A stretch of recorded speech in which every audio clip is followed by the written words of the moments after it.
Okay, so we're told a curve is defined by the equation y equals x cubed minus 5x squared plus 8x, and we're asked to find the coordinates of the turning points. So we've got to remember, at a turning point, dy by dx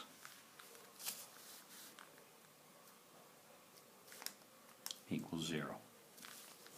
Okay, now to get dy by dx we have to differentiate. So just to remind you again, in your formula sheet you have here, if y equals a power of x, how you differentiate it to find dy dx is you multiply by that power and you make the power 1 less. Okay, so differentiating y,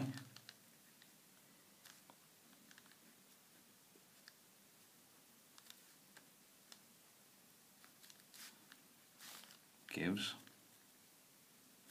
okay, differentiate y, you get dy dx, and differentiating term, okay, so that becomes 3, make the power 1 less, so it becomes x squared.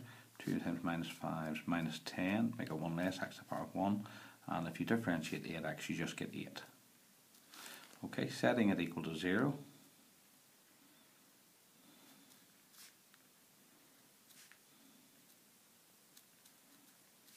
gives us a little quadratic equation. We've got 3x squared minus 10x plus 8 equals 0. Okay, now looks like it'll factorise, so 3x times x, and then factors of 8, both of them are going to have to be negative because it's minus 10, so minus 4 minus 2, minus 4 and minus 2. So 3x minus 4 is 0, or x minus 2 is 0. So we get x is 4 over 3, or 2. But we're asked for the coordinates, so we're going to have to work out the y values.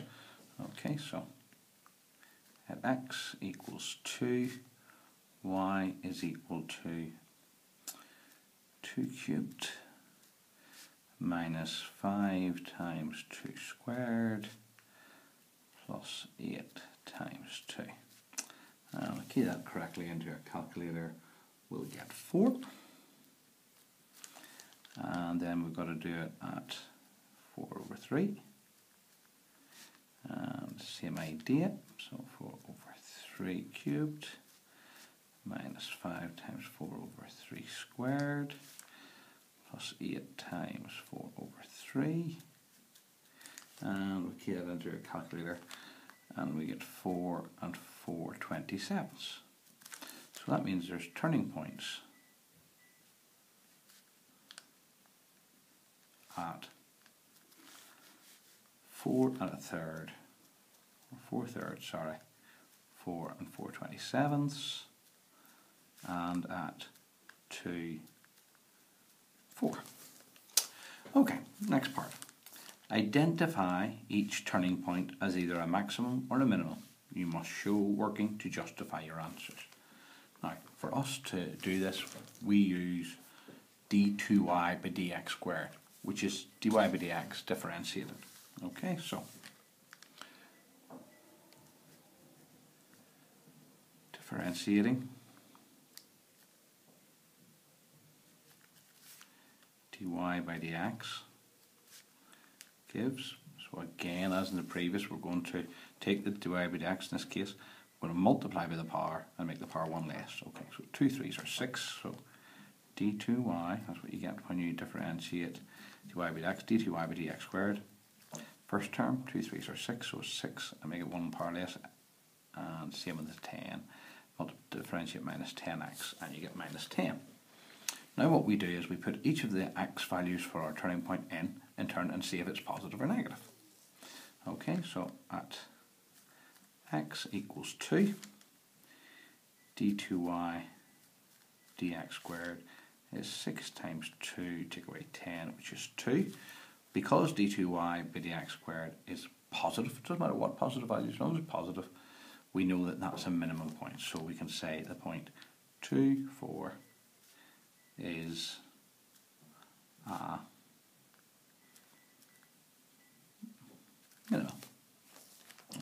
Now you can't just automatically say the other one is a maximum, even though it probably will be, because it says in the question you must show you're working. So then we say at x equals 4/3 d2y dx squared is 6 times 4/3 minus 10, which is -2. And again, because it's negative, we can say then that it's a maximum. So 4/3, 4 and 4/27 is a maximum. Okay, so in the next question we're asked to sketch the curve. Okay, and it tells us there in this part of the question it goes through 0, 0, so we'll mark that onto our axis. The next thing you have to do is going to put in a scale. Okay, so I'm just going to use a simple scale of 1 centimetre, being 1. That's more than enough. And I'm going to use the same on my y-axis.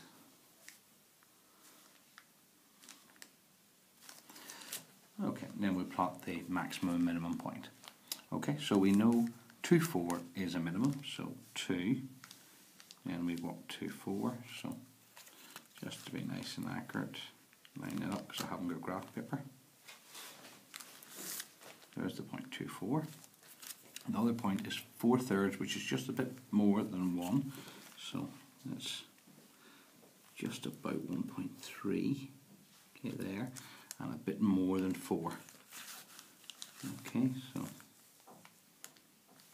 bit more than 4, there's 4, and a bit more than 4, say there, 4.1, 4.2, so just about there. And we go over to 4 1/3, so just about there. That's quite unusual, you see one that's so close together, but it does happen. So we know that's a maximum and we know that's a minimum. So our curve is going to have a local maximum there and a local minimum there. So it's going to have that sort of bump. Okay, so then we join up the points. There's up to 0, maximum, minimum, and then it goes off like that there. And then we'll label the axes x, y, and the curve then y equals x cubed minus 5x squared plus 8x.